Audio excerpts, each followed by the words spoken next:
ya vamos a ver dos temas bien importantes que son generales en todos los medicamentos, ¿sí? Uno es la farmacocinética y el otro es la farmacodinamia.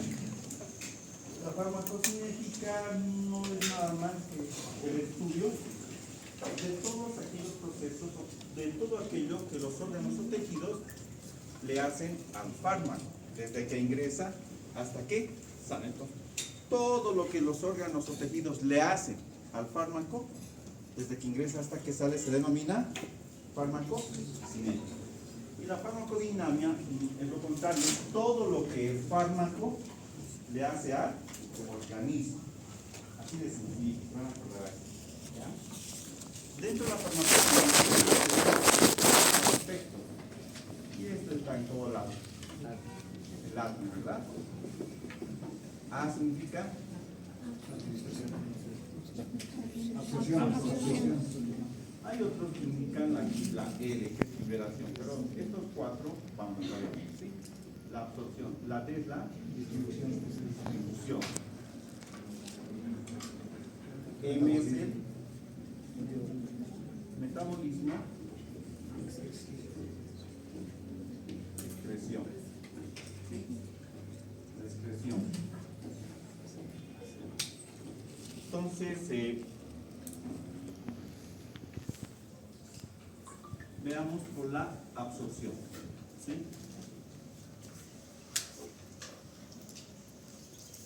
Cuando hablamos de absorción nos referimos, ¿sí?, al proceso por el cual el fármaco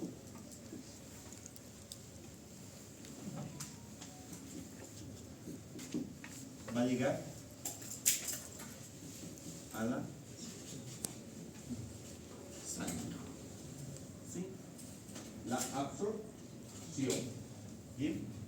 El proceso por el cual el fármaco llega a la sangre. Y esto es dependiendo cuál va a ser la vía de administración.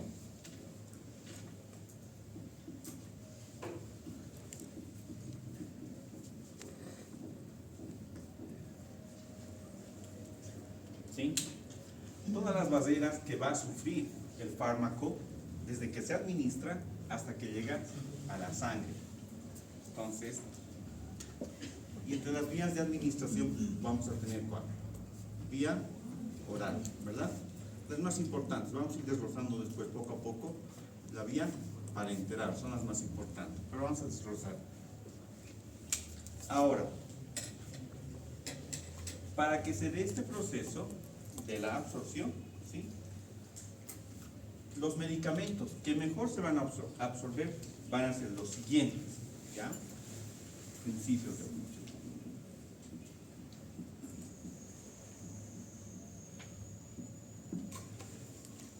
Los medicamentos o los fármacos que mejor absorción van a tener van a ser aquellos que sean liposolubles. Primero, liposolubles, ¿sí? Liposolubles.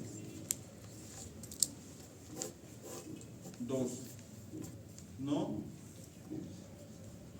ionizados, que no tengan carga, ¿sí?, que no sean ni positivo que no sean negativo, o sea, no ionizados.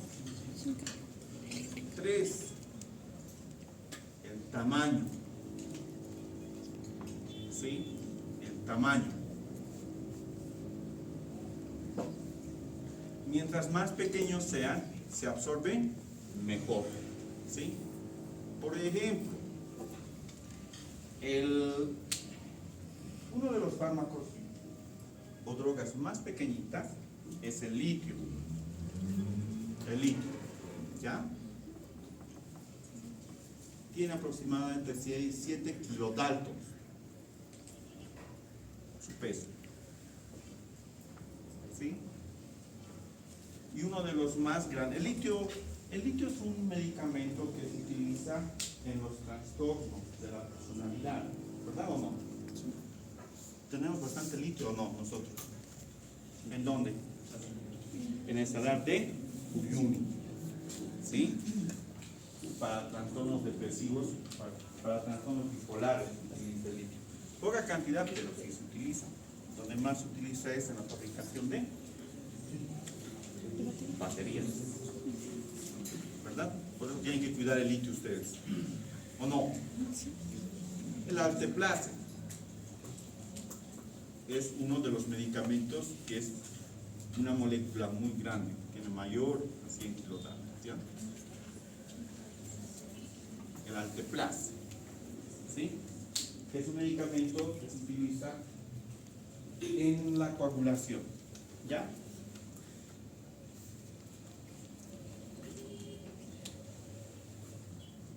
El pH, ¿sí? El pH. Son características de los medicamentos que se van a absorber, ¿sí? Todos los medicamentos, si son liposolubles, no ionizados, de tamaño son pequeñitos y el pH no es ni muy ácido ni muy básico, entonces se van a absorber rápidamente. Ahora, para esto de la absorción nosotros tenemos que conocer, ¿sí?, cómo es que se van a absorber, cuáles son los mecanismos de absorción, porque en última instancia estos van a tener que pasar que la membrana celular, sí o sí, ¿verdad?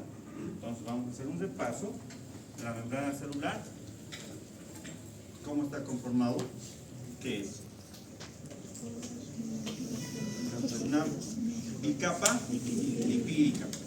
En ellas están incrustadas proteínas, ya sean integrales o proteínas periféricas, ¿verdad o no? Los medicamentos o los fármacos tienen que pasar todas las barreras. Cuando uno consume medicamento, por ejemplo, por vía oral, ¿sí?, va a tener muchos problemas. Primero va a venir a nivel gástrico, ¿sí o no?, donde va a ser destruido por los ácidos, ¿verdad? No todo.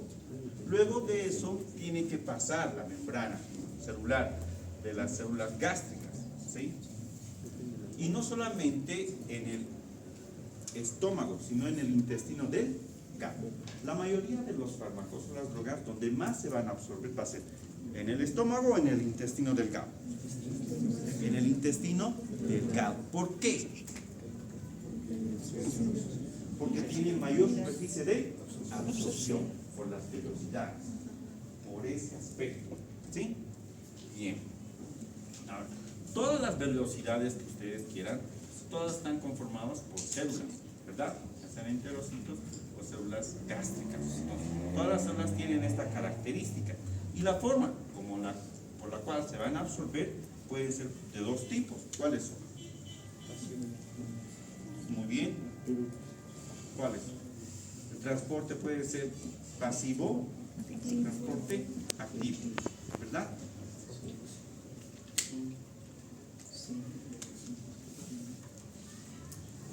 Ya.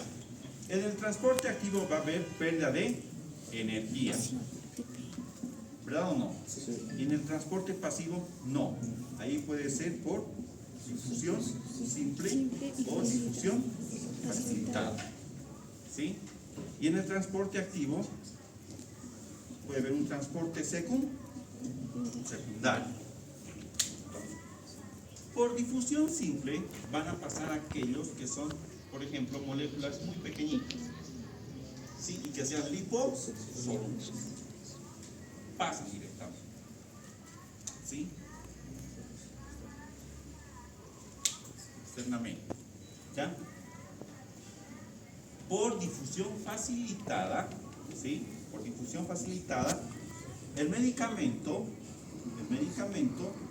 va a pasar, ¿sí?, por una diferencia de gradiente electroquímico, ¿sí?, o por algunos canales.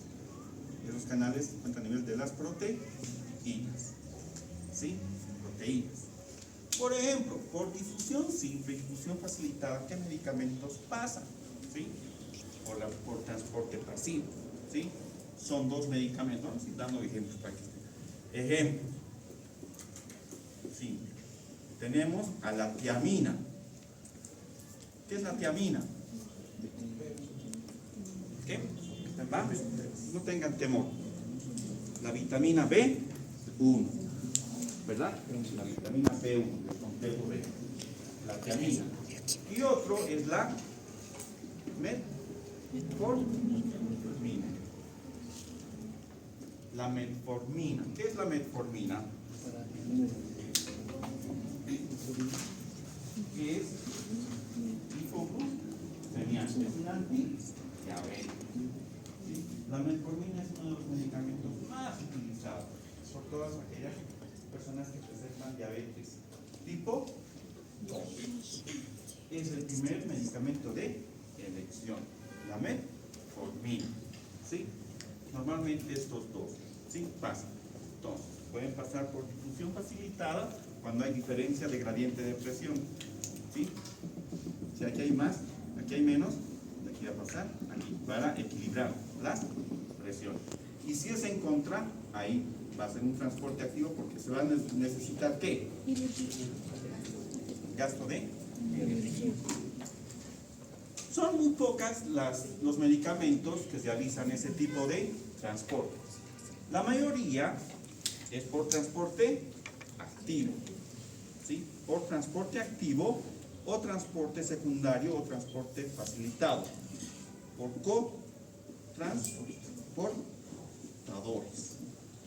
cotransportadores, ¿sí? El más importante del transporte activo está lo que es la bomba, sodio, potasio, ATP, ASA. Es el ejemplo más claro de transporte activo. ¿Sí? ¿Qué quiere decir? Que va a ser en contra de un gradiente electroquímico y donde se va a perder energía. Van a pasar, por ejemplo, moléculas un poco más grandes, moléculas que estén algo ionizadas y que tengan diferente pH y que no sean muy liposolubles. Todas esas van a utilizar transporte activo y que es una mayoría de los medicamentos que vamos a ver enseguida. ¿Sí?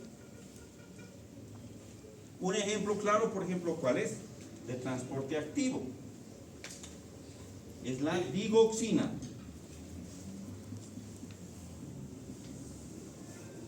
La digoxina. ¿Qué es la digoxina?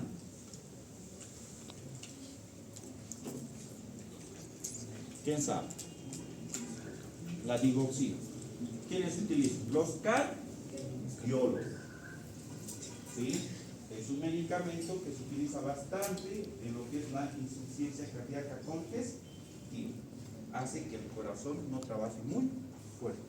Hace que se relajen los músculos cardíacos. ¿Sí? En otras palabras, el mecanismo de acción de la digoxina es bloquear. ¿Va a bloquear a cuál? A la sodio, potasio, ATP. ¿Sí? A nivel cardíaco. ¿Ya? Otro tipo, estamos recordando, ¿verdad? Pero la mayoría de los medicamentos hacen.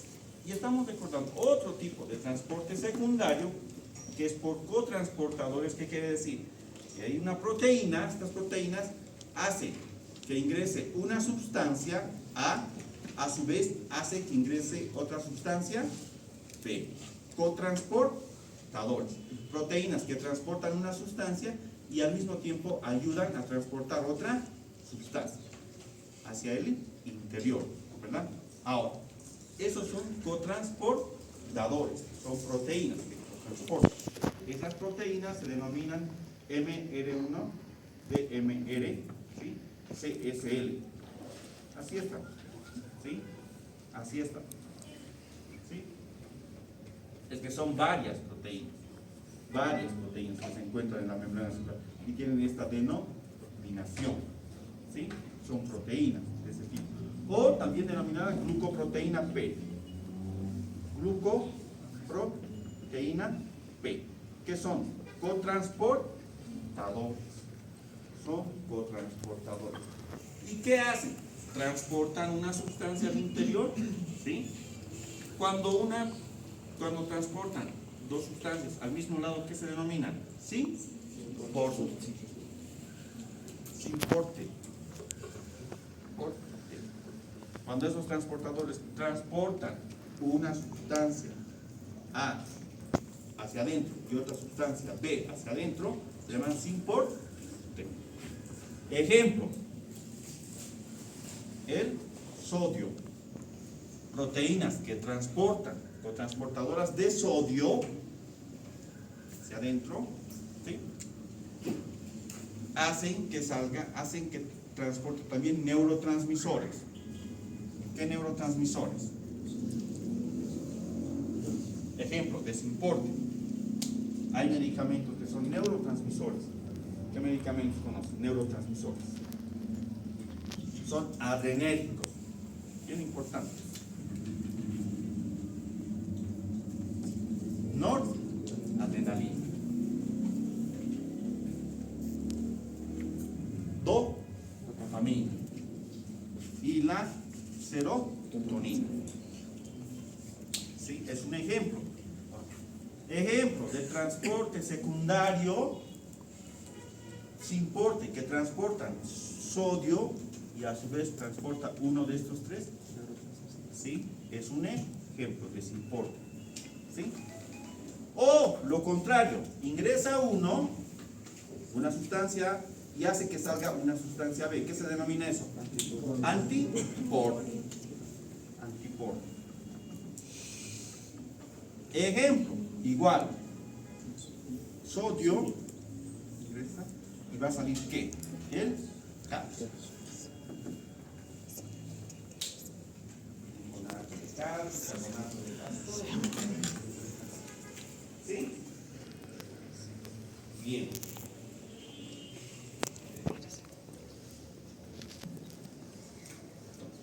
Esos son los mecanismos de absorción de todos los medicamentos.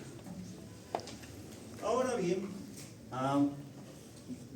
vamos a ver las vías de administración, porque es bien importante eso, ¿sí?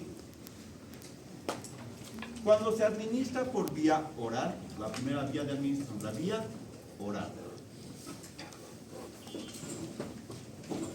La absorción va a estar disminuida. ¿Qué quiere decir? Si por ejemplo, cualquier medicamento, el paracetamol, ¿de cuánto viene?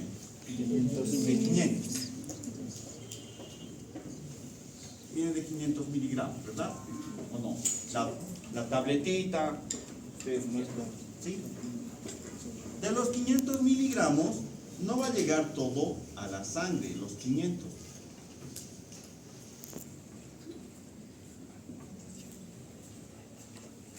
¿Cuánto llegará?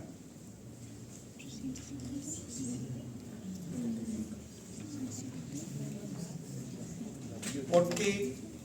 Porque la pastilla que tomamos se va a ir degradando, primeramente con las enzimas gástricas, después las enzimas intestinales, y se va a perder varias de su concentración.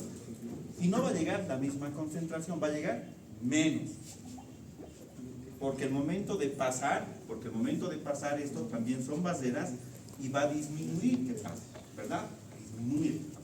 Entonces, aproximadamente, ¿sí? El 0.5%. La cantidad, esto es bien importante, la cantidad de fármaco o droga que se administra en relación a la cantidad que llega, se va a denominar biodisponibilidad. En su anote. Biodisponibilidad. Biodisponibilidad. Eso tienen que acordarse bien. Biodisponibilidad.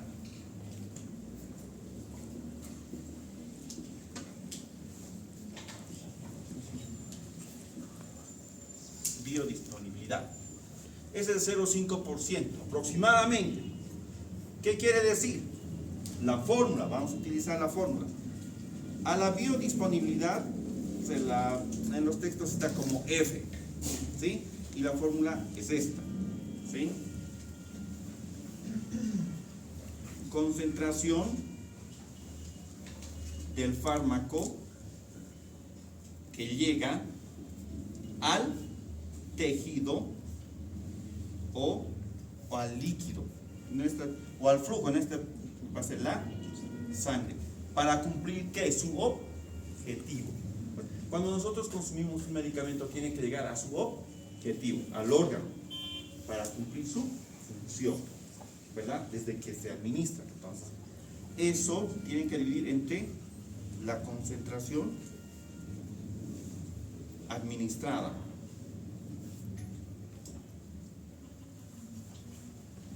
A ver, todos con su calculadora. ¿Cuánto es la concentración administrada, por ejemplo, del paracetamol? Hemos dicho 500 gramos. ¿Y cuánto llega aproximadamente? 0.10 por 100. ¿Cuánto sería?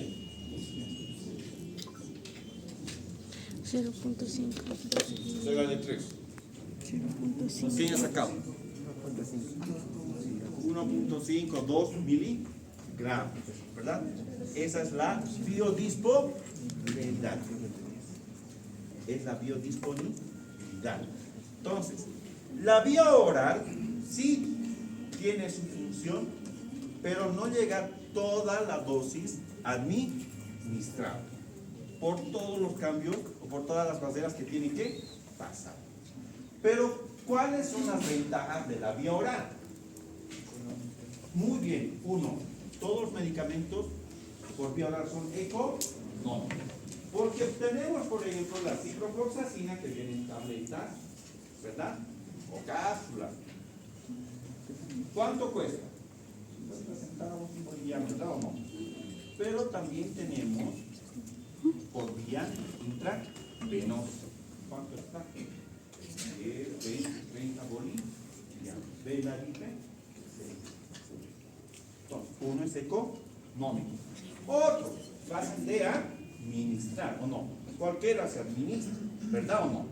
O cualquiera se inyecta, no cualquiera, ¿verdad? Entonces, las ventajas, ¿sí?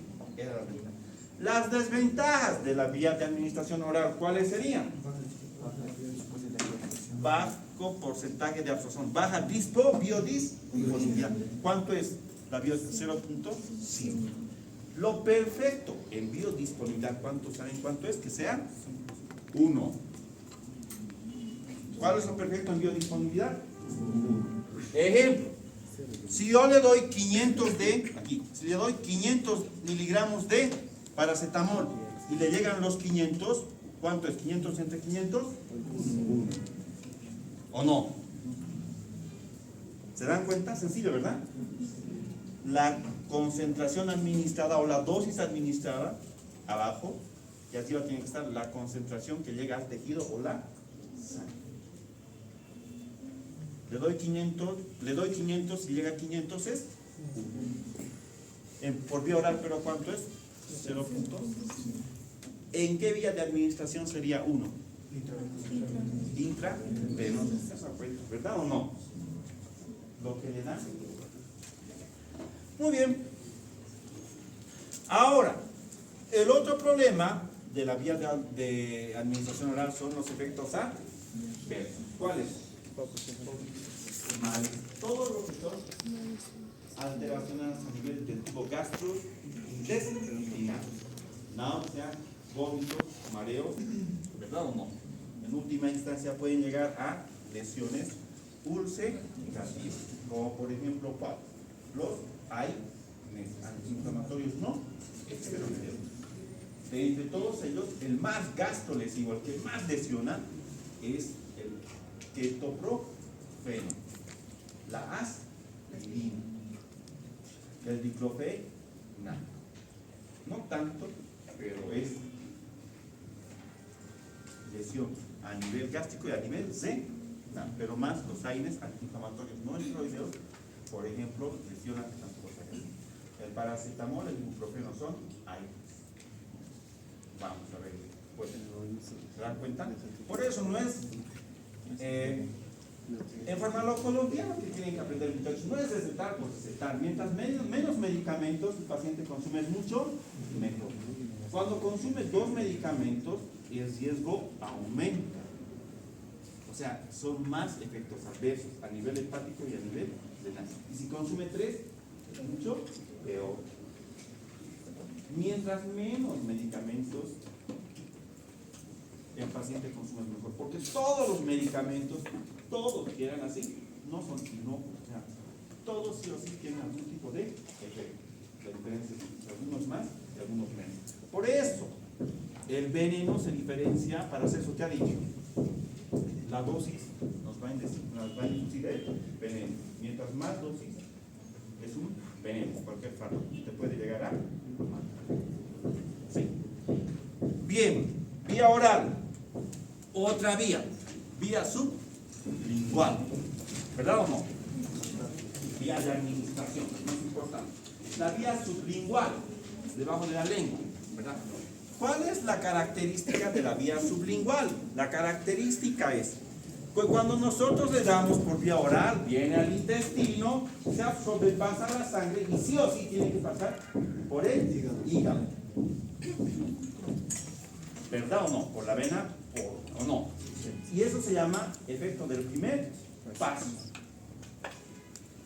¿Y en el hígado qué va a pasar? En el hígado se va a metabolizar. Ahí también. Para que llegue a su destino final, pasa por el hígado. Primer paso, y se metaboliza, y no todo el medicamento llega. ¿Verdad? Se va perdiendo su principio activo. Entonces, en la vía sublingual se absorbe las venas que están de aquí a la abdominal. Las vías, ahí tenemos irrigación aquí venosa, por la cual se van a observar, y esas van a llegar a la vena cava superior. Y de la vena cava superior no va a pasar al hígado. Entonces no va a haber lo que es el primer paso. No se va a ir a metabolizar al. Entonces, la absorción va a ser mucho más rápida y va a actuar mucho mejor. Evita el primer paso cuando es por vía sublingual, ¿sí? Evita el primer paso para la absorción mucho mejor, y la biodisponibilidad también es un poco más alta, ¿verdad o no? Va a ser más alta, ¿sí? ¿Llegará a 1? Tal vez no tanto, un poco menos, ¿sí? ¿Cuánto puede ser? 0,8, 0,9, 0,10, ¿verdad o no? Bien. Ahora, ¿qué medicamento por vía oral? Cada una vez ponga 3 medicamentos por vía oral. Ya, quiero ver. Ahorita, por vía oral. 3 medicamentos.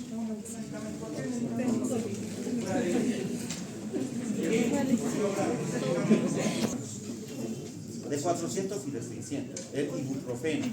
El paracetamol viene hasta de 1 gramo. Es que hay tantas presentaciones, pero la de 500 y esa más utilizada. El ibuprofeno viene de 400 y de 600. Ahora, esto les voy a decir. ¿Cuál prefieren comprarse, el de 400 o el de 600? 600. Los 600 me compro. No sé. 400 o 600. Es que yo ya harto tomo. En la bibliografía, porque no es aquí lo que dice la bibliografía, basta tomar uno de 400 porque tiene los mismos efectos que uno de 600.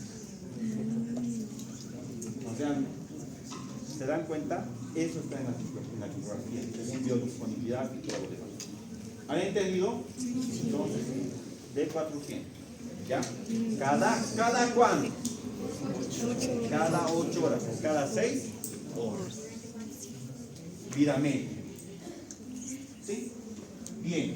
Ejemplo de vía sublingual. Es un medicamento que se utiliza, por ejemplo, el medicamento que más se utiliza. En Alapre.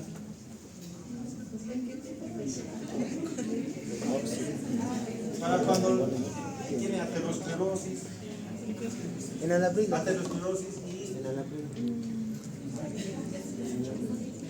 infarto de angina de pecho. Para las enfermedades coronarias. Para todas las enfermedades coronarias, ya sea infarto agudo de miocardio o angina de pecho, donde hay obstrucción de la arteria coronaria por aterosclerosis, aumento de ¿qué? De la LDL, es una lipoproteína, ¿sí? Porque consume mucha grasa en ese aspecto y no hace ejercicio y es sedentario, la persona ya no hay irrigación sanguínea, entonces hay que dar un vasodilatador. Y ese dilatador se va a llamar nitroglicerina, nótense. O dinitrato de isosorbide. Nitroglicerina. Puedes hablar con una amiga. Cuando estás con la nitroglicerina. El otro medicamento es el dinitrato de isosorbide. ¿Qué son? Vasodilatador. Hacen que llegue flujo sanguíneo al corazón. Porque el infarto del miocardio, ¿por qué ocurre? Porque no llega sangre al corazón. ¿Y cuál es la arteria que llega al corazón? Entonces, ¿qué hace que aumente y hay irrigación? Pero eso no es el tratamiento general, es el tratamiento definitivo. ¿Qué tienen que hacer? Ejercicio. Bien, pasamos a otro, a las vías. Hay vía traqueal también, ¿ya? Vía traqueal. Por ejemplo, los anestésicos se absorben, pero no es muy utilizado. Vías parenterales. Vías parenterales.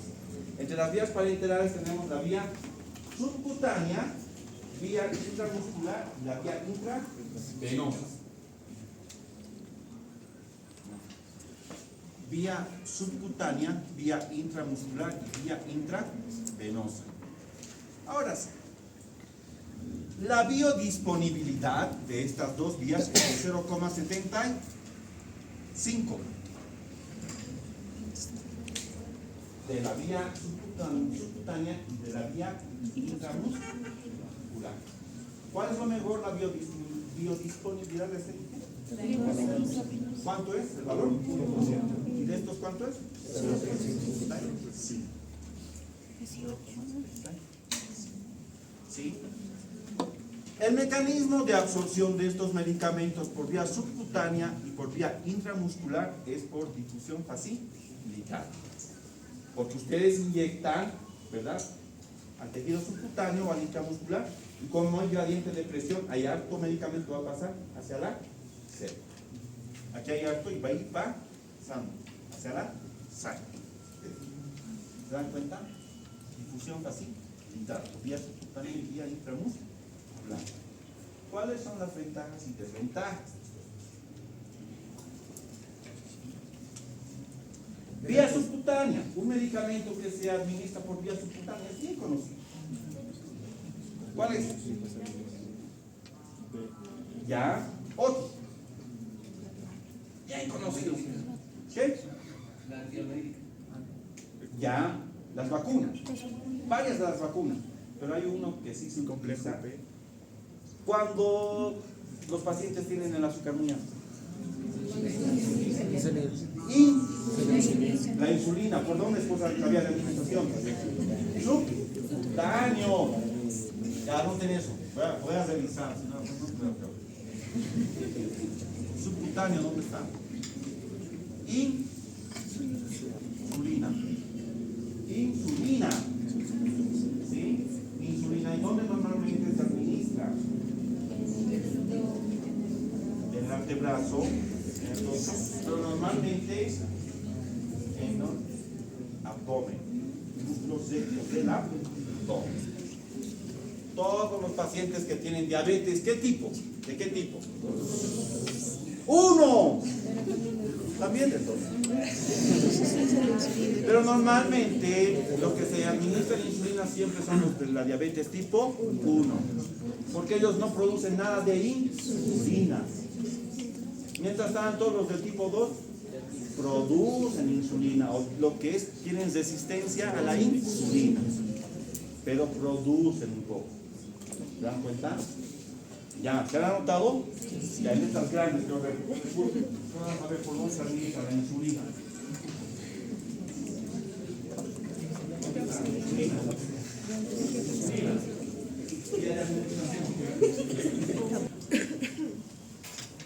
Para inyectar intramuscular sería bueno hacer la práctica. Tienen que inyectar toda la aguja, no tiene que salir, tiene que perderse todo, los 3 puntos. ¿Sí? ¿Y cuáles son los lugares donde se inyecta intramuscular? Los mejores lugares. Deltoides y glúteos mayores. Glúteo mayor. Vasto externo. No, del cuádriceps. Puede ser también en el Glúteo mayor. pero ¿cuál es más recomendable? ¿Glúteo, vasto externo o deltoides? Basta. Deltoides, vasto. ¿Por qué? Porque en el glúteo tienen mayor cantidad de tejido adiposo.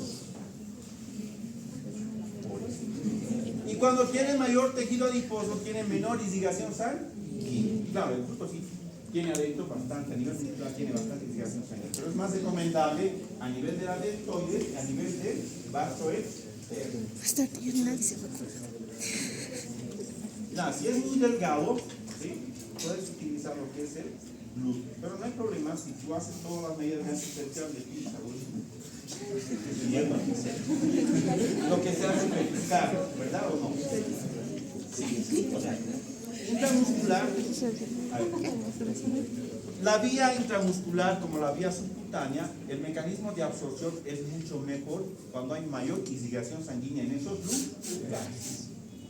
Donde hay mayor irrigación sanguínea, la absorción va a ser mucho mejor, mucho más rápido. Ahora, es recomendable intramuscular, pueden colocar glúteo, no hay problema. Es menos doloroso, pero el problema es que tiene más tejido adiposo. Y el tejido adiposo no tiene buena irrigación sanguínea. ¿Qué tiene buena irrigación? El músculo, ¿verdad? Ya. Ahora intramuscular. Pongan un ejemplo ustedes de algún medicamento que se coloque intramuscular. Vamos, los dos.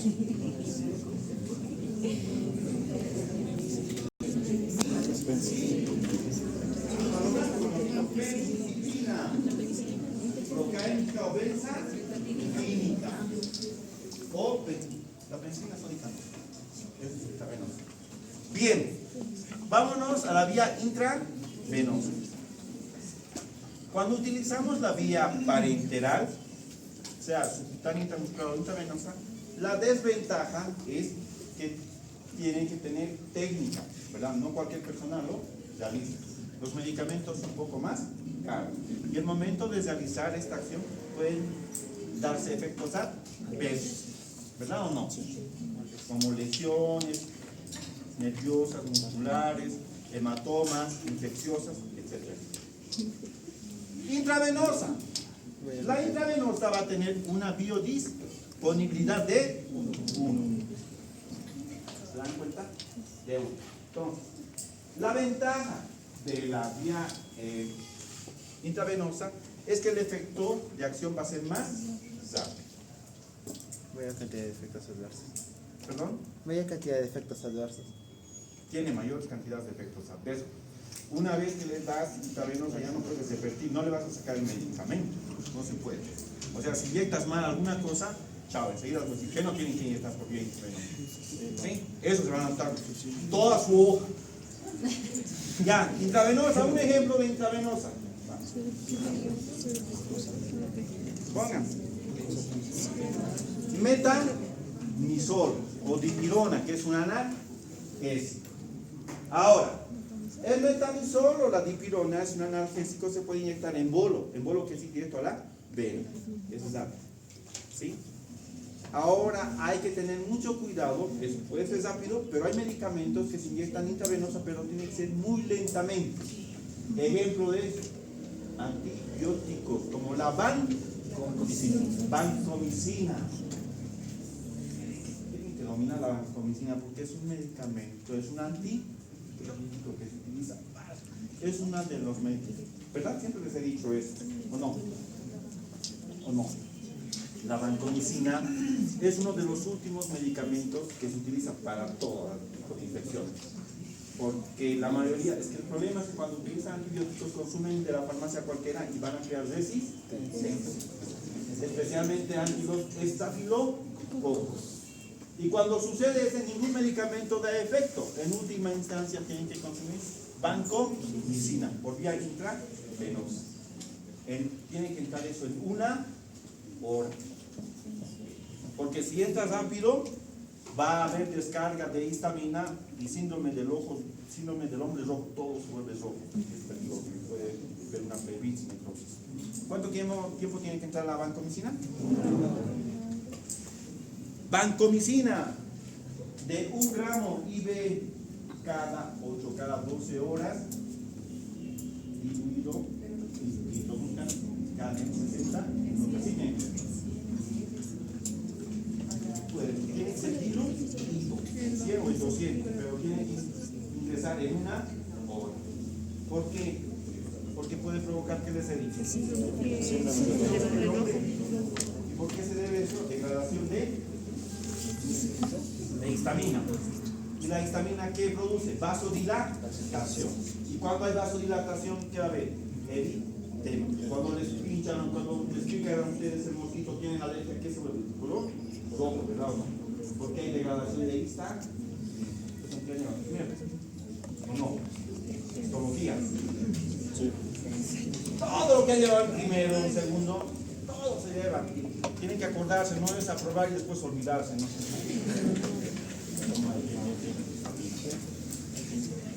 Hidroxitriptamina, ¿o no? Biotínica. No, histilina, directa, la histilina. Muy bien. Estamos la vía intravenosa. Ahora, ¿qué no se puede inyectar por vía intravenosa? Anótense eso. ¿Qué medicamentos no pueden? 1. Todos aquellos que tengan vehículos acuosos. Óleos, no es acuoso, oleosos. Vos eso, oleosos. O sea, si yo tengo, por ejemplo, una ampolla y hay un líquido oleoso, fíjese, medio grasa, ¿verdad o no? ¿Inyecto por vía intravenosa? No. Porque algunas veces vienen los complejos, vienen con su líquido, con su anestésico y vienen con su líquido oleoso. Es medio grasa, medio aceite, oleoso, aceite de óleo. ¿Eso se inyecta por vía intravenosa? No, anótense. Grande, quiero ver letras grandes. Nunca inyectar vehículos oleosos, porque vienen también oleosos por vía intravenosa, grande, o con rojo.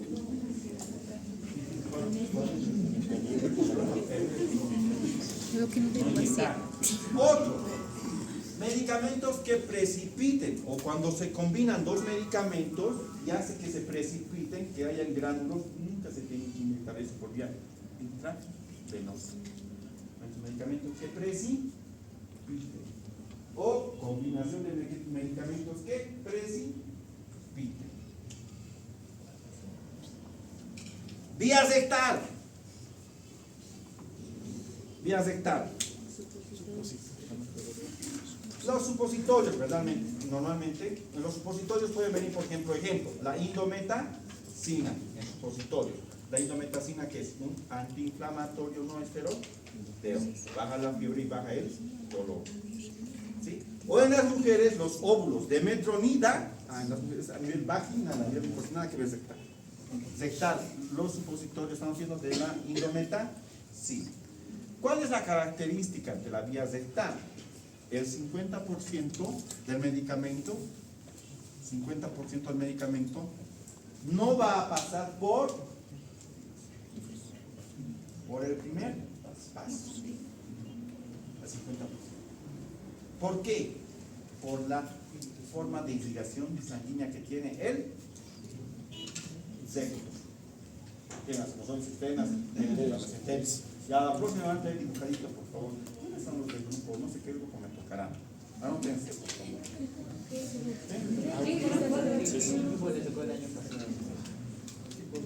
No. El doctor Calles ha dado. Pero anótense por si acaso. Quiero que se dibujen la irrigación sanguínea del recto. Claro. ¿Por qué el 50% no pasa por el primer paso? Y el otro 50%, ¿qué quiere decir? Un 50% va a ir por la vena porta, ¿no ves? La vena porta es la que absorbe todo el intestino, no, todo lo que se absorbe. Va a la vena porta y va al hígado. Ya. Entonces, tiene buenas, es que la indicación es bien importante. Los que van a ser además cirujanos cuando se opera hemorroides tienen que saber eso. Cuando se hace una colostomía, se saca parte del colon, se tiene que saber. Vamos, ya, ¿qué nos toca? Vía mucosas, o las mucosas, mucosa vaginal y demás. La absorción es buena, ¿sí? Pero no hay muchos medicamentos. Por ejemplo, por vía mucosa, la mucosa vaginal es el metronidazol o el clotrimazol. Para ITS se utiliza, ¿ya? Y vía, vamos a ver, vía transdérmica. Vía transdérmica. Vía transdérmica, especialmente son los parches. ¿Sí? Entonces, para que sea la absorción mediante parches, ¿qué tendría que ser? ¿Cuál de estos tendría que ser más importante?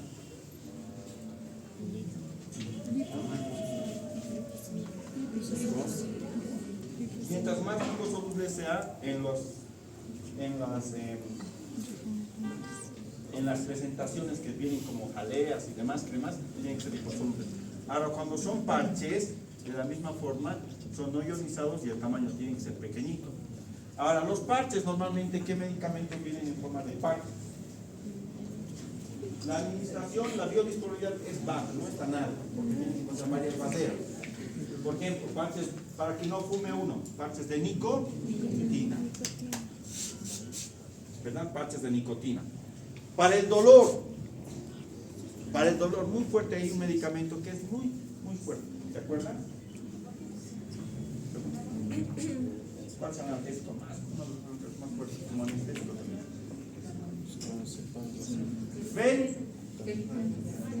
Fentanilo. No, fentanilo.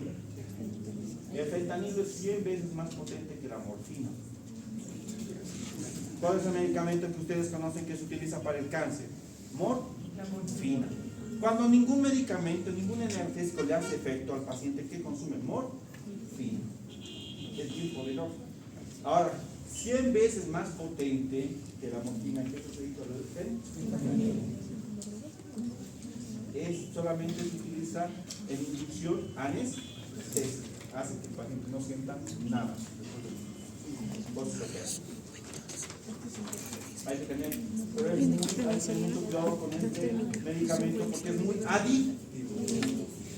Hasta residentes de anestesiología traen.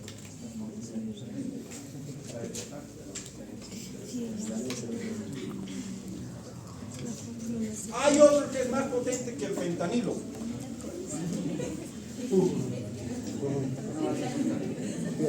Ya, el sulfentanilo.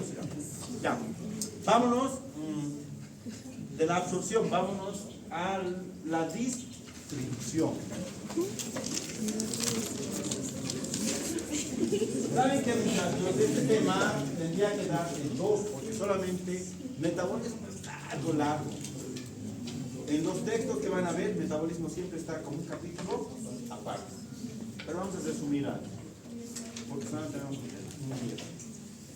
En la distribución es cómo llega, ¿sí?, el medicamento una vez que está en la sangre, cómo llega al tejido o a su órgano blanco. Se tiene que distribuir por todos los órganos y especialmente al órgano donde va a ir a realizar su función. ¿Sí? Ahora, en la distribución, los fármacos donde mejor se distribuyen van a ser los siguientes. Son los órganos donde mayor irrigación sanguínea existe. ¿Cuáles son? Hígado, muy bien. Riñón. Uno más. Cerebro. Los tres especialmente. Porque tienen mayor irrigación sanguínea. O sea, van a llegar primeramente ahí. Se van a distribuir. ¿Sí? Llegan ahí porque tienen mayor irrigación sanguínea. ¿Y cuáles son los otros dos tejidos donde va a llegar más lentamente? Dos, vamos a ver dos. Hay buena irrigación, pero llega más lentamente. Es músculos. Y el otro, donde sí llega un poco, tejido adiposo.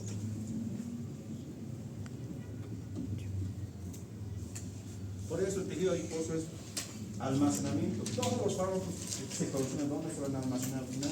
Tejido adiposo.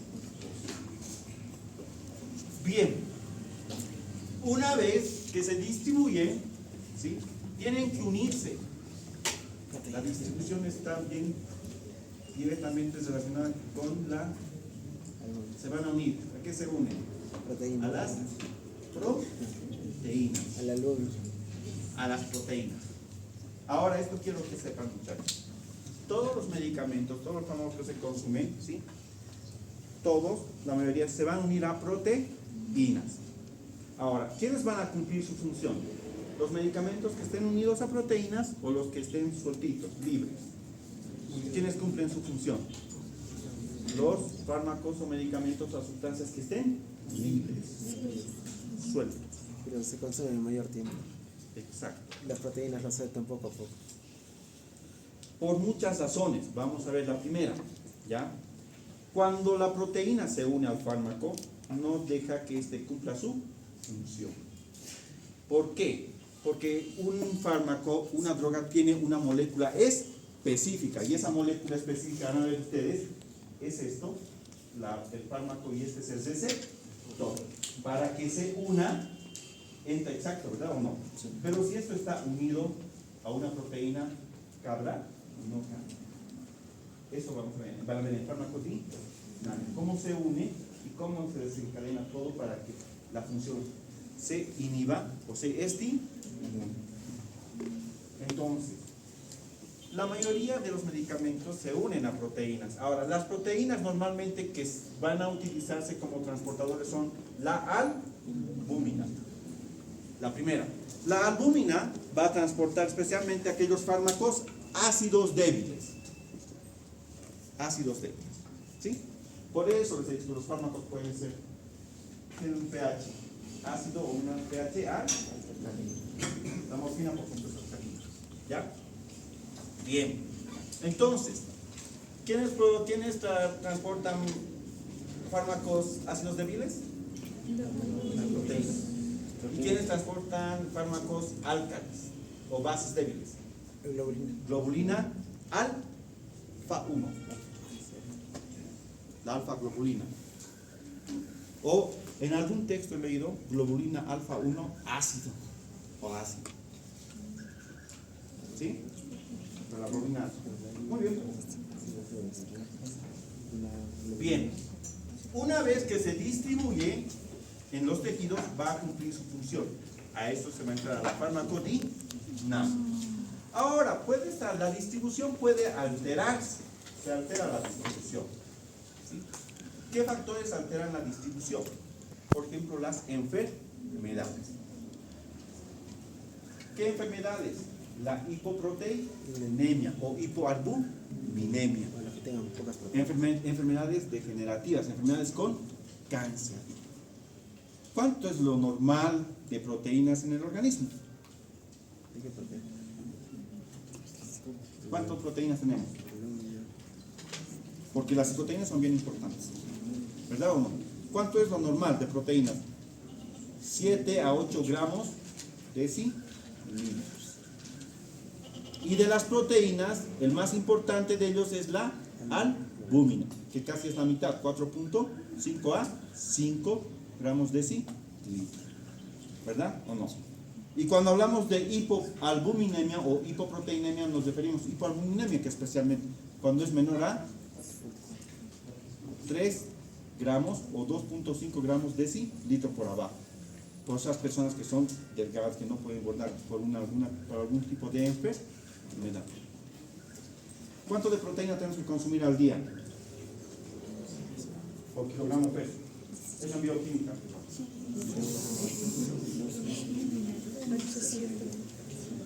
Por kilogramo peso. Por kilogramo en los adultos, 0,5 gramos por kilogramo peso. Y en los niños y embarazadas es 1 gramo por kilogramo peso. Y si la actividad metabólica aumenta, puede ser hasta 1.5 gramos por kilogramo. O cuando se hace actividad física, cuando hacen halterofilia, gastos. Muy bien. Vamos al metabolismo Bien. Les voy a decir lo más importante de todo esto que estamos viendo, todos los medicamentos, ¿ya? Cuando hablamos de metabolismo, una vez que el paracetamol ha cumplido su función, ¿sí? Sus metabolitos no se van a quedar en el cuerpo, tienen que ser eliminados. Ahora, ¿cuál es el problema? La mayoría de los medicamentos, ¿de qué tipo son, les he dicho? Para que se absorban, liposolubles. Ahora, cuando nosotros vamos a hacer pis, ¿por dónde se eliminan las sustancias tóxicas? ¿Por la orina, por las heces o por los pulmones? Dependiendo del tamaño, ¿verdad? Pero normalmente, ¿por dónde? Por la orina. ¿Orinan ustedes grasa, aceite? Es agua, ¿verdad o no? La orina es simplemente agua. Entonces, el agua con el aceite no se puede mezclar. Como la mayoría de estas sustancias, o de estos, todos los medicamentos, la mayoría son liposolubles, tienen que eliminarse ¿por dónde? Por el riñón, la mayor parte. Para que se eliminen por el riñón no tendrían que ser liposolubles, tendrían que convertirse ¿en qué? A hidrosolubles. Ahí está la clave. Todo esto nos va a indicar el metabolismo. Entonces, el metabolismo tiene dos acciones o dos funciones. Uno, la primera va a ser inactivar ¿qué? Inactivar el fármaco, porque si no, a ver,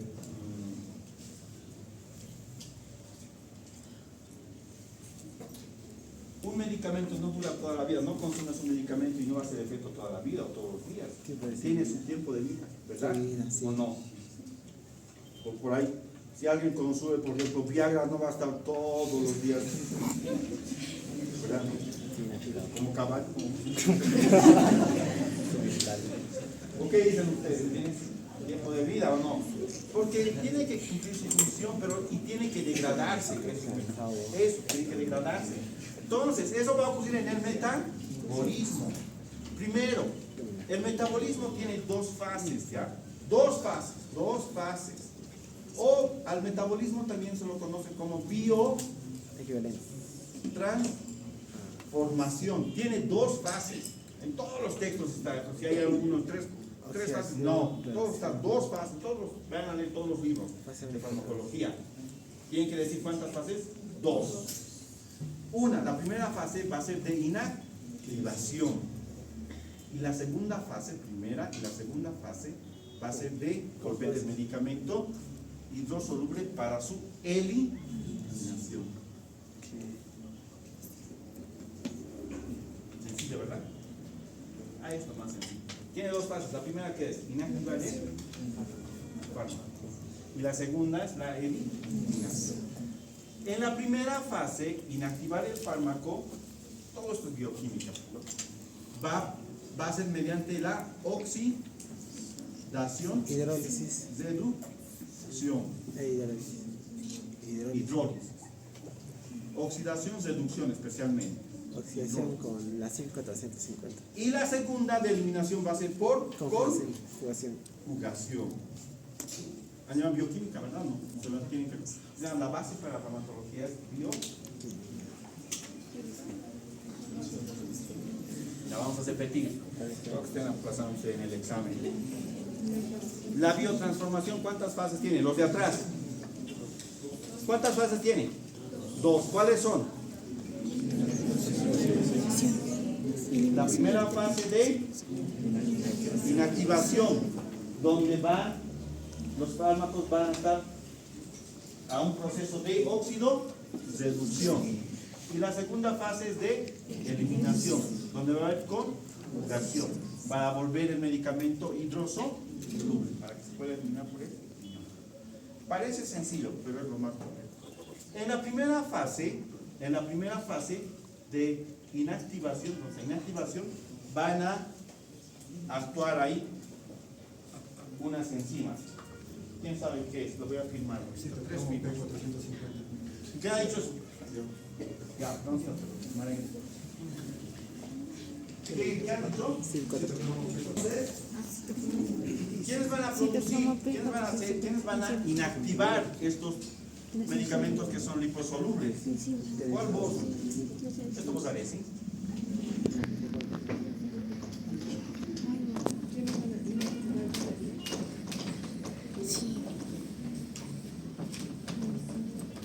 De aquí van a entrar las preguntas. Transformación.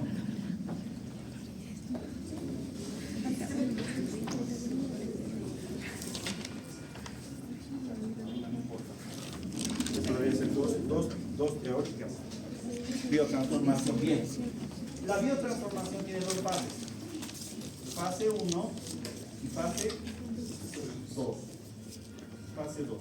La fase 1 está, quienes van a intervenir son los citocromos. Citocromos. C y P. Citocromos C y P 450. Así se abrevian en todos los textos. Citocromos C y P 450 se llama. ¿Sí?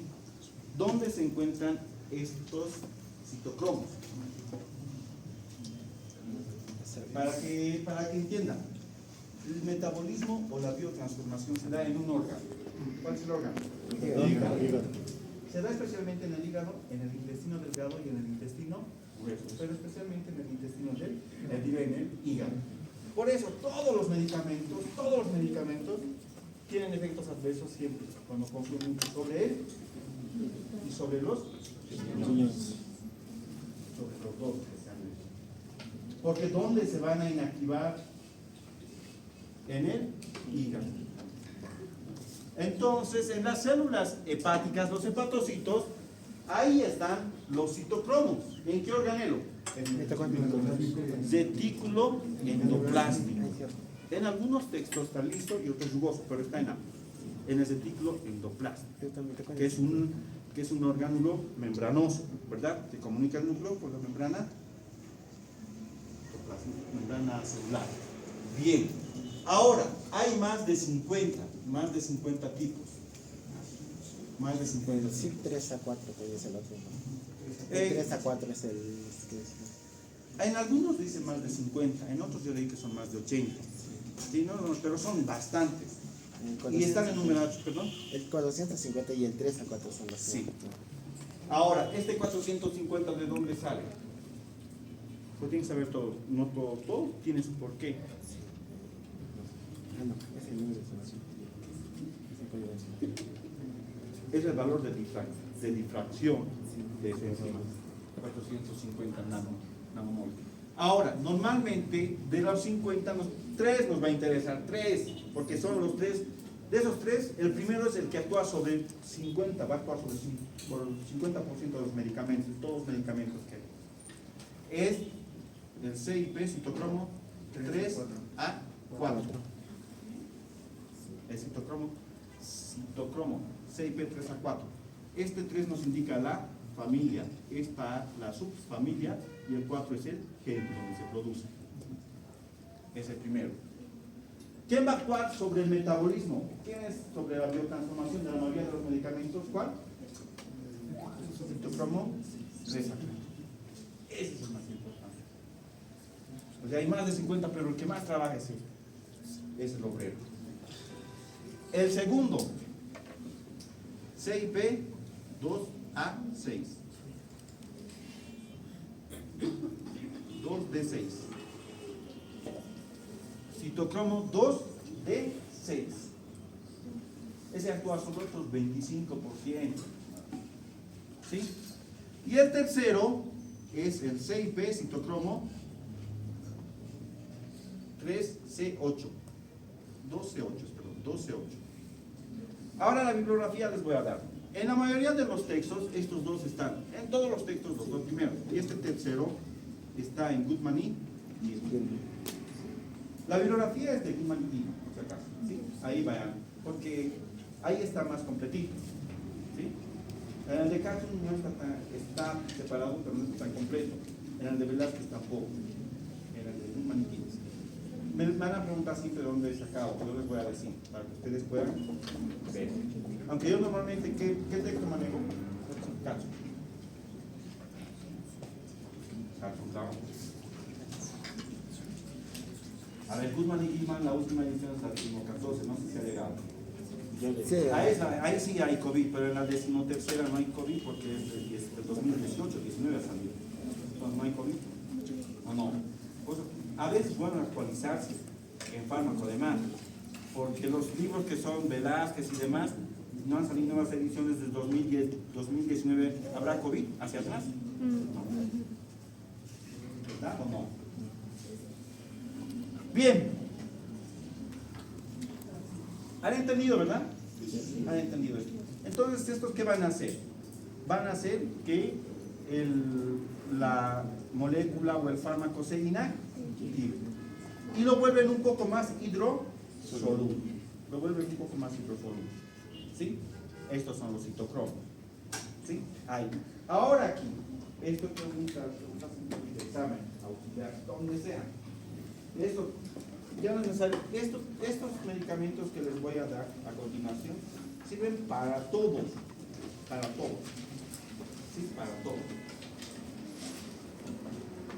Anótense. Entonces, ¿quiénes son los que inactivan, les he dicho? Los citocromos. Ahora, hay algunos medicamentos que inducen. ¿Qué quiere decir? Inducen. Hacen que se formen. ¿Que se formen qué? Citocromos. Eso se llama inductores. Y hay otros que se llaman inhibidores. Esos hacen que no haya citocromos.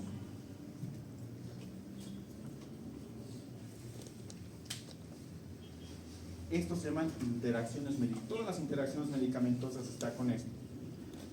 Hay medicamentos que hacen que aumenten los citocromos, que haya más citocromos. Y cuando hay más citocromos, ¿se va a inactivar más rápido o más lento el medicamento? Más rápido. Más rápido. Bastante. Cuantos más citocromos hay, el medicamento se va a inactivar más rápido. Ejemplo. Antiepilépticos. Un ejemplo. Por ejemplo, Carbamazepina. yo tengo dolor. ¿La carbamazepina? Antiepilépticos. Vamos a ver un ejemplo. La carbamazepina sí. Es un antiepiléptico anticonvulsivante también utilizado. Neurítico. Tiene muchos efectos. Vamos a hacer un ejemplo para que ustedes aprendan. Si yo consumo, por ejemplo, un analgésico, el diclofenac, todos conocen, ¿verdad? Es un antiinflamatorio analgésico. Muy bueno el diclofenac. Si hay un medicamento que aumente bastante citocromos y me inyectan diclofenaco, ¿el diclofenaco durará su acción?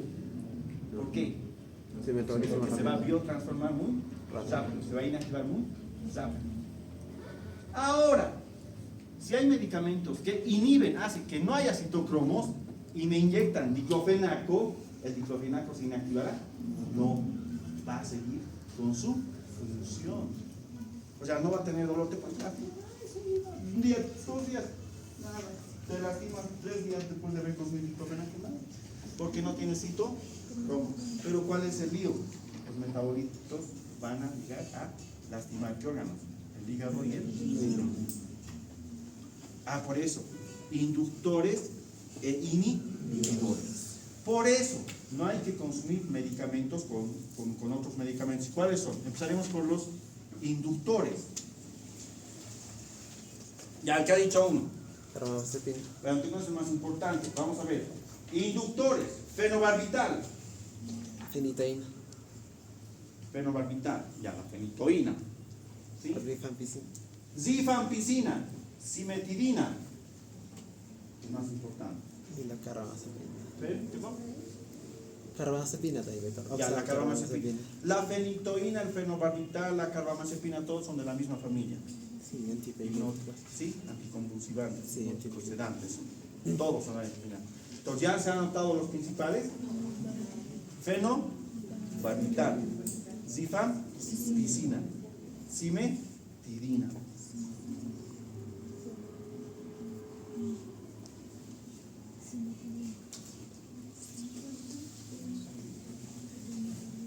Esos son inductores.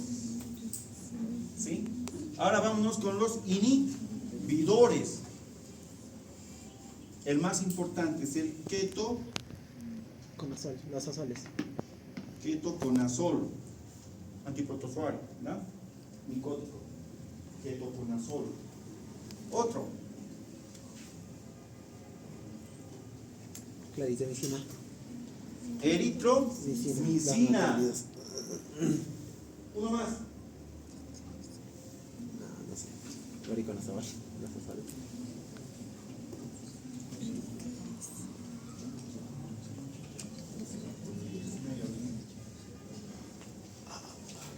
Ketoconazol, eritromicina y Los azoles.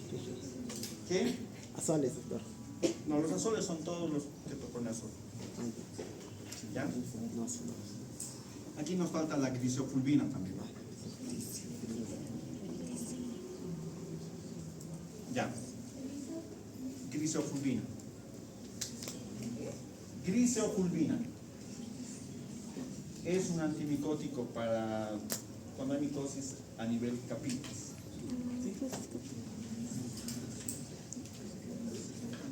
Aquí hay uno que se me ha ido, que es bien importante. Bien, a ver muchachos, voy a repetir. Si ustedes consumen, por ejemplo, fenobarbital, y ¿pueden consumir otro medicamento? ¿Por qué? ¿Qué va a pasar? Lo van a metabolizar rápido. Se va a eliminar. Va a hacer que el otro medicamento no cumpla su función. Si ustedes consumen rifampicina, ¿pueden consumir otro medicamento? ¿Por qué? Porque va a hacer que el otro medicamento ¿qué? No cumpla su función. Se metabolice o se biotransforme muy rápida, se inactive muy rápidamente.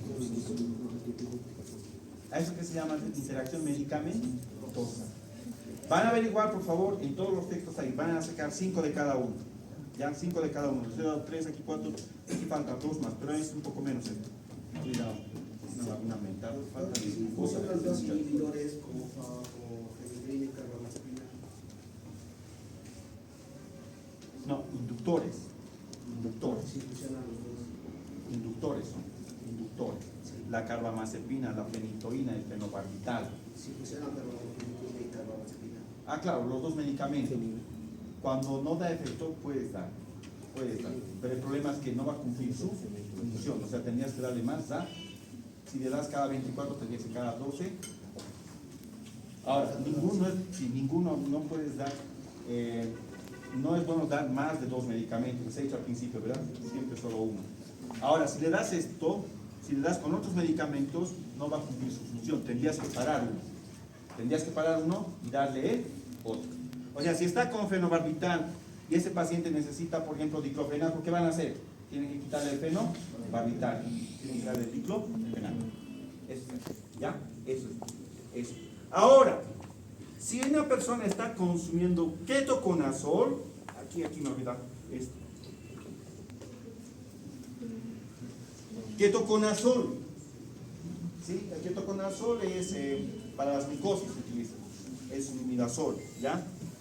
El ketoconazol, le dan ketoconazol, pueden darle, por ejemplo, paracetamol. ¿Qué va a pasar? Va a durar más. O le pueden dar un antiazídmico.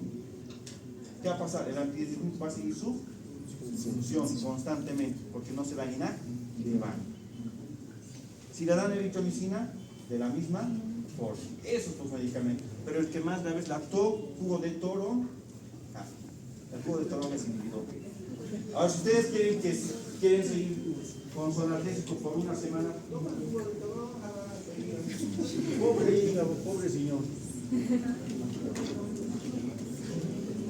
Entonces, sí, esto sí de memoria, apréndanse. Esto de memoria. Porque en todas las clases, desde la práctica 3 hasta la práctica 50, interacciones medicamentosas. ¿Con qué medicamento no le puedes dar? Por ejemplo, te dicen la vancomicina, ¿con cuál no le das?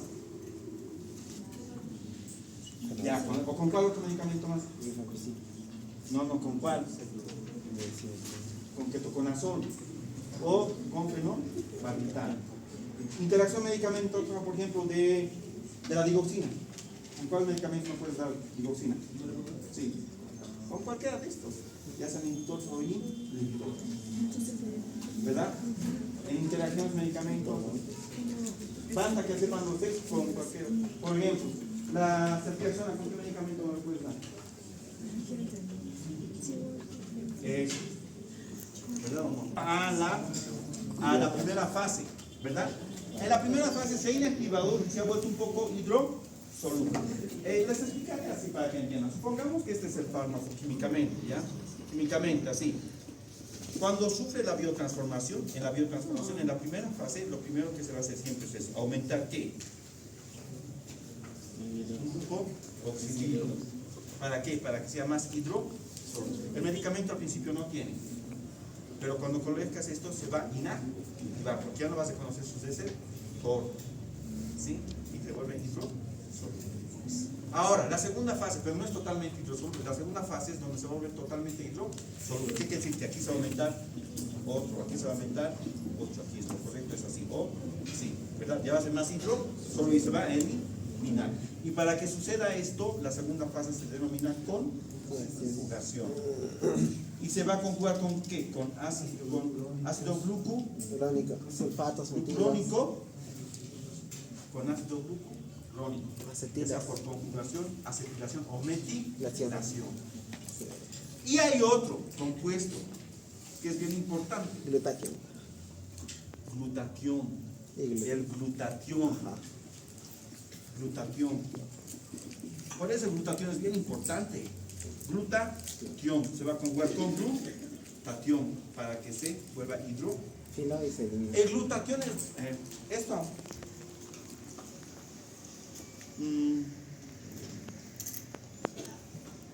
Así como los medicamentos, la mayoría de las personas se llegan a intoxicar con medicamentos. Los que no tienen recursos económicos altos, ¿con qué se intoxican? Los que no tienen recursos con las órganos fosfaticidas, ¿o no? Por ella, chan, chan, chan. En vez de ir a matarse por el puente de las Américas, nada, antes de ahí se suicidaban, ¿verdad? ¿O no? Hasta ahí libros. Todos los asesinos, todos los que se han muerto por el puente son los que han tirado. Hay textos escritos, pero no. Ahora, la mayoría porque es por órganos fosforados, cuando les matan los pequeñitos, problemas económicos, ¿verdad o no? Ahora, los que tienen plata, los de la clase alta, no se van con órganos fosforados. ¿Qué utilizan? Medicamentos. ¿Qué medicamentos? Diazepam, clonazepam, barbitúricos. Porque ellos normalmente están estresados, las señoras depresivas, entonces toman mitos, pero cuando quieren suicidarse, se intoxican de las dos formas. ¿Verdad o no? Eso es lo que sucede. Ahora, uno de los medicamentos con los que pueden llegar a intoxicarse es el paracetamol. ¿Cuánto cuesta el paracetamol? 5 por un peso, 3 por un peso, ¿o no? ¿Perdón? 6 por un peso. ¿Quién ha dicho 6 por un peso? El paracetamol cuesta, por eso. A ver, muchachos, todos ustedes les duele la cabeza, un dolor, solamente paracetamol. O sea, si consumen mucho paracetamol van a recetar el paracetamol, por eso dicen, solamente sabes recetar paracetamol. ¿Por qué? Porque el paracetamol es uno de los mejores, es el mejor antiinflamatorio. No es antiinflamatorio, analgésico, antipirético. Es el mejor. Si ustedes no consumen ningún otro analgésico y solamente consumen paracetamol, les va a hacer efecto. Pero si consumen medicamentos más fuertes, el paracetamol no va a hacer. Por eso tienen que cuidar de no consumir medicamentos, porque los otros medicamentos cuestan más caros. ¿Qué te conviene más? ¿5 por un boliviano o 10 bolivianos por una pastillita? En farmacología todo es dinero. La Bayer, por ejemplo, es la empresa más grande y multimillonaria. La Bayer, ¿qué produce? ¿Qué produce? La Bayer. La Bayer es la empresa farmacéutica alemana más grande del mundo, ¿no? En fútbol en Bayer de Múnich. Bien, entonces el glutatión es el que va a volverlo hidrosoluble e inactivar al paracetamol. Porque algunos se intoxican con paracetamol, tienen convulsiones. ¿Cuál es el antídoto para la intoxicación por paracetamol? N-acetilcisteína. Ya, trae sus cuadernos. N-acetilcisteína. N-acetilcisteína.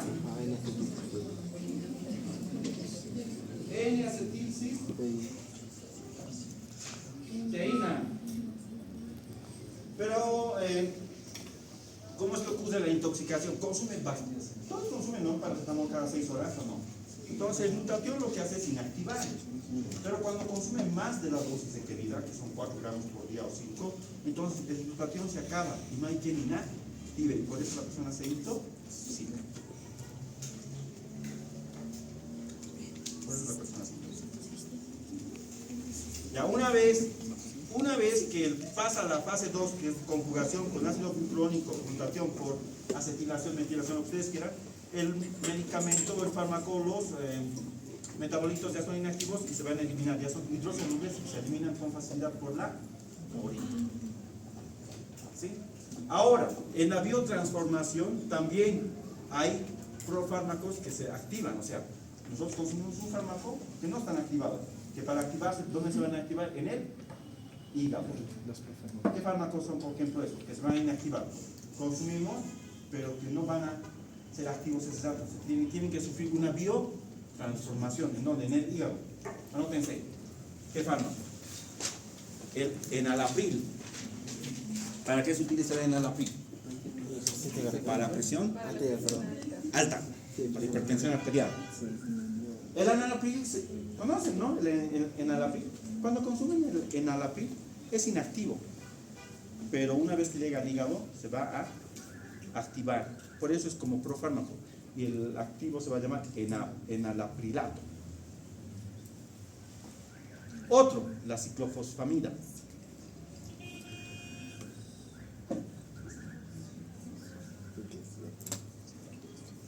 Otro, no sé si el metotrexato.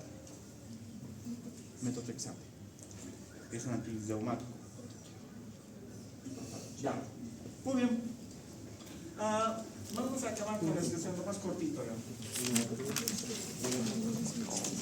Una vez que ya se ha biotransformado el medicamento, se tiene que excretar. ¿Y por dónde se va a excretar? Puede ser por tubo gastrointestinal, puede ser por pulmones, pero normalmente es por orina. Puede ser por la leche materna, puede ser por el sudor, puede ser por las lágrimas. Por todos esos lugares.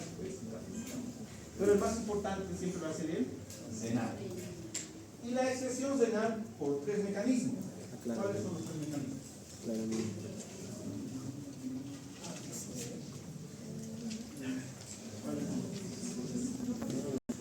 Ella tiene que para la musculatura, la llamo filtración,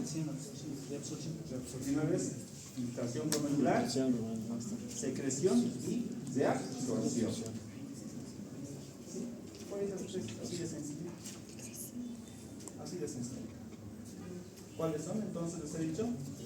Filtración glomerular, secreción por transporte activo y reabsorción por difusión facilitada. La condición para que se eliminen, ¿cuál tiene que ser? Que los medicamentos o metabolitos no estén unidos a proteínas, porque las proteínas se filtran. No se filtran. Cuando una persona elimina proteínas, está enferma de los riñones. Ahora, del 100% de los medicamentos, el 20 al 25% no va a sufrir biotransformación, se va a eliminar tal como está. Tal como está. Ejemplo, la morfina. Puede ser. ¿Sí? Se elimina tal como está. ¿Ya? Ahora, para concluir, hay que tener mucho cuidado con los medicamentos que consume especialmente la mamá cuando está en etapa de FDA. Los medicamentos que consumen pueden, si cumplen todas estas fases, o cumplen todas estas propiedades, ¿pasa o no pasa la leche? Pasa al bebé, le puede dar de lactar al bebé. Por eso la mujer embarazada no tiene que consumir muchos medicamentos. Y si cumple esto, pasa. Y los efectos van a tener en el lactante. ¿Sí? Hay que tener mucho cuidado. Otro aspecto, la barrera hematoencefálica. no todos pasan los medicamentos a base de la encefálica. ¿Por qué? Porque las células tienen uniones estrechas a nivel de la base de encefálica. Por eso, no todo, cuando uno tiene meningitis, inflamación de las meninges, no todos los medicamentos son efectivos, son muy pocos antibióticos especialmente. ¿Cuáles son los antibióticos que son efectivos en la meningitis? Amoxicilina. Cepa, ceftriaxona, cefotaxina. Porque ellos sí pasan. Y el que más pasa es el cloranfenicol, pero no se utiliza porque tiene muchos efectos adversos a nivel molecular. Ahora, cualquier tejido inflamado, cuando hay una inflamación de cualquier tejido, ¿sí?, siempre hay vasodilatación. Por eso cualquier medicamento que se les da siempre da efecto, porque aumenta su vasodilatación y aumentan los poros. En las mismas meninges, cuando hay inflamación, aumentan las uniones y puedes pasar los medicamentos. Por eso dan efecto. ¿Sí? Y para concluir, ¿qué medicamentos no tiene que consumir la madre o la mamá embarazada? Para que no tenga efectos teratogénicos el pequeño. Con eso acabamos. Embarazada, realmente en los 3 primeros meses puedes producir malformaciones con. La warfarina. Ya, muy bien. Es Entonces, la FDA. Hay 4 grados. FDA. Hay grado A, B. los medicamentos tipo A, tipo B, Sí. tipo C, Es el tipo D y X. La warfarina. A, B, C, D y X. Los del tipo A pueden dar, no hay ningún problema. Los del tipo D, A pueden dar. ¿Qué quiere decir? Que se han hecho estudios y no se ha visto que haya malformaciones o alteraciones en los recién nacidos. Los del tipo B, ¿sí?, hay estudios, pero especialmente en animales, que no hay en hombres, y que no, en los animales no se han dado los efectos adversos teratogénicos, pero no hay estudios en animales. Los del tipo C, hay estudios en animales y hay algunos tipos de alteraciones. Y los del tipo D sí dan alteración. Los del tipo X son contraindicados, no tienen que dar por nada del mundo los del tipo D. Entonces, los del tipo D, por ejemplo, ¿cuáles son? ¿Ha dicho ya? ¿Cuál ha dicho? Warfarina. Warfarina. Atorvastatina creo que hay. La warfarina, 1. Las estatinas, ¿están anotando? Las del tipo X, por nada del mundo tienen que dar. Warfarina. Estatinas, las del tipo X. Estatinas. Después tenemos a la talidomida. Ya no me acuerdo. La señorita que está indicando ahí atrás, metotrexate. Metotrexate. El metotrexate. ¿Qué es el metotrexate? Es uno de los mejores medicamentos utilizados para la artritis reumatoide. Es el que mejor se utiliza, el que mejor se efectúa. Artritis reumatoide. ¿Sí? La warfarina es un anticoagulante, hace que no coagule la sangre. Lo utilizan todos aquellos pacientes que han sido operados del corazón o que tienen trombosis o varices, trombosis venosa profunda o tromboembolismo pulmonar. La warfarina. Las estatinas son aquellos que inhiben a la hidroximetilbutaril por enzima A. La hidroximetilbutaril por enzima A es una enzima que es esencial en la producción o síntesis de colesterol líquido. Siempre se me preguntan, ¿qué ha pasado bioquímica? Entonces, sobre las estatinas, ¿sobre cuál actúan? ¿A quiénes les da estatinas? A los pacientes que son gorditos, a los que tienen riesgo de padecer enfermedades cardiovasculares, a los que tienen hipercolesterolemia, hipertrigliceridemia, eso les da estatinas. Por ejemplo, la atorvastatina, la simvastatina. Eso, ya saben los 3, ¿verdad? Y del grupo D, que no hay que dar también, hay que tener mucho cuidado. El clonazepam, el alprazolam, los del grupo D. No les den a las embarazadas lo que les estoy diciendo. Para nada, les dan nada. Hay más temas. Para la próxima, hagan su cuadrito. Ahí anótense. Grupo A, ¿cuál es? ¿Y cuál es planeta? ABC. ABC. Paracetón. El grupo B. Vita. ¿Cuál vitamina especialmente? Ácido fólico. Ya, eso debe tomar si está embarazada, nene. Aunque no tenga nada. No. El ácido fólico tiene sus funciones, ¿verdad o no? ¿Para qué, por ejemplo? En el embarazo, Para que defectos no de tubo tenga neural. malformación a nivel de De tubo tubo neural. La neural. mía no Y otro para la, cuando está blanco, a la anemia. Cuando nace embarazada, ¿verdad? Ácido fólico, ¿verdad? ¿Alguna pregunta? ¿Alguna consulta?